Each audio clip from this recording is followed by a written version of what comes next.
Vamos começar com o voto do Fux. Ontem foi dia 21, mas dia 20 parece que já estava prevendo o que ia acontecer.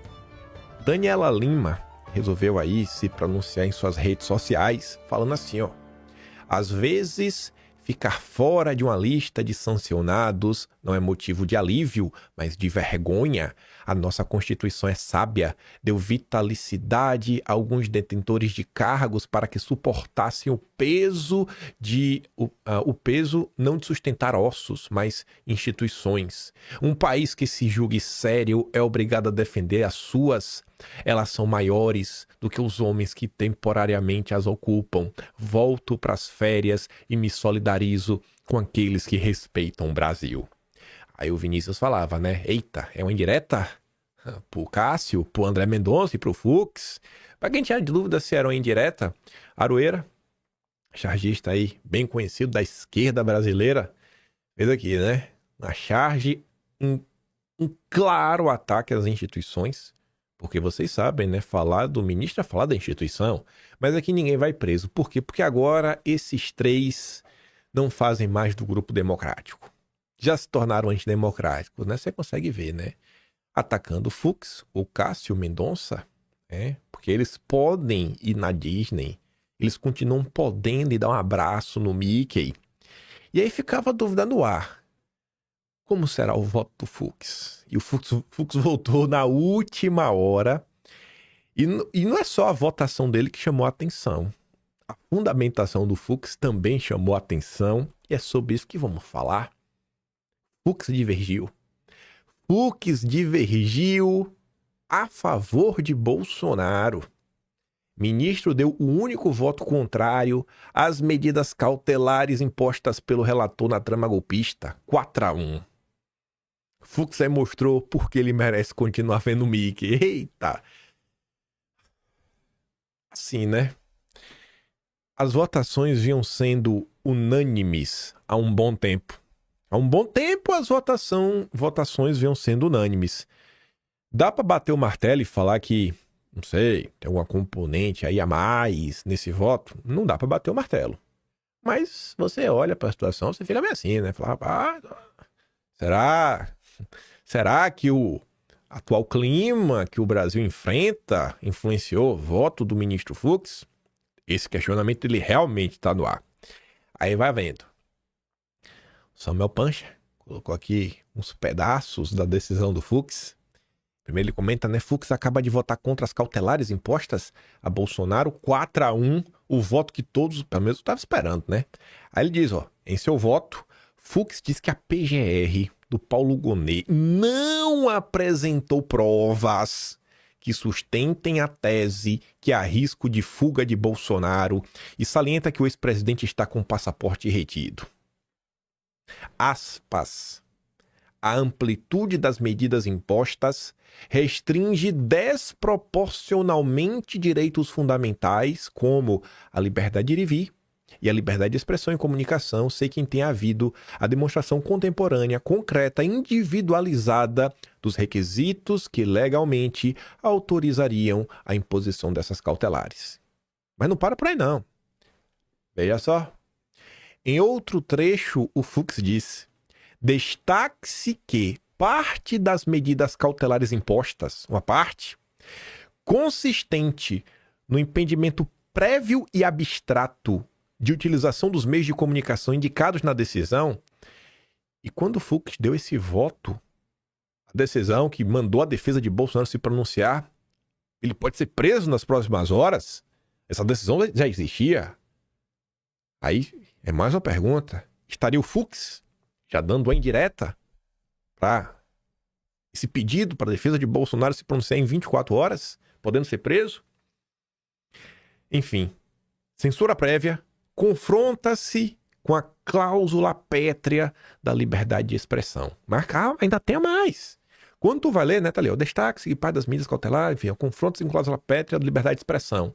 Aí você continua lendo, ó. Nesse ponto, colhem-se aos ensinamentos do ministro Celso de Mello na jurisprudência dessa corte. Usa o Celso de Mello, né, que era o decano, o cara com mais tempo de casa, para discordar dos seus coleguinhas no 4-1.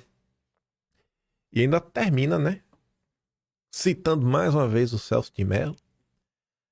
A liberdade de manifestação do pensamento, que representam nos fundamentos em que se apoia a própria noção de Estado Democrático de Direito, não pode ser restringida, ainda que em sede jurisdicional, pela prática da censura estatal sempre ilegítima. A censura é sempre legítima. Que coisa, viu? Rapaz. E aí? Voto Fux 100% técnico? Ou teve uma influência política? Essa resposta, não sei se a gente vai ter, né? A não ser que a imprensa traga algum bastidor. Até agora não teve bastidor da imprensa sobre o que se passava na cabeça do Fux ao votar dessa forma. Mas pelos comentários da Daniela Lima, pelos comentários aí do Noblar, você vê que a turma não está feliz com o que está acontecendo. Começa a surgir uma divergência. E essa divergência não é besteira. O Mafinha até ontem me mandou um link, ele botou todos os atlas no notebook LM do Google para facilitar a pesquisa. Eu não vou dar uma pesquisa agora, mas conforme se discutir essa questão, se o julgamento de Bolsonaro iria para o plenário e iria para a turma, saíram na época algumas notícias falando que um dos intuitos de levar o julgamento para a turma é para obter unanimidade, porque no plenário iria existir as divergências. E se você tem um julgamento unânime, coisa fica melhor, né? Fica melhor. Todo mundo concorda. E agora você vê, rapaz, não é bem assim, né? Não é bem assim. Coisas que também chamam a atenção. Esse rapaz aqui, ele não é de direita mesmo. Ele é até ligado à questão de direitos humanos. Ele não é um defensor do direito dos humanos. Ele é um cara que realmente milita de forma séria. Eu vejo que ele realmente, pelas postagens que ele faz, pelo que ele se debruça, ele é um jurista que ele realmente está preocupado com o devido processo legal.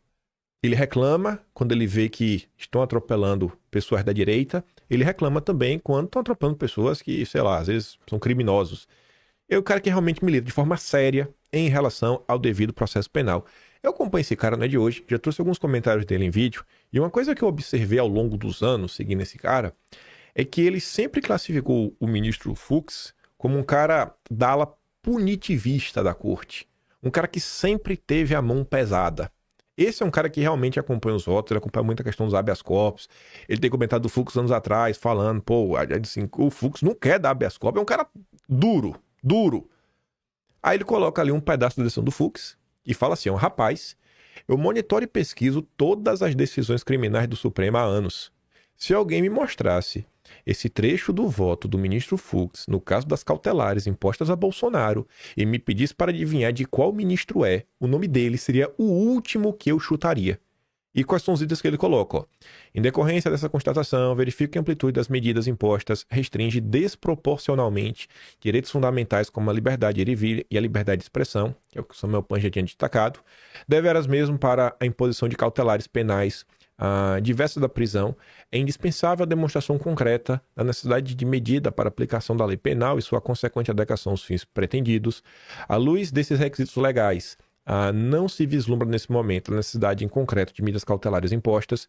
Como tive a oportunidade de destacar na defesa da cátedra na Faculdade de Direito do Rio de Janeiro, as medidas de coerção e de restrição devem obedecer ao princípio da proporcionalidade. No mesmo sentido, colhe-se da jurisprudência do Supremo que, em temas de medidas cautelares previstas na legislação processual penal, emergem, blá, blá, blá, blá, blá.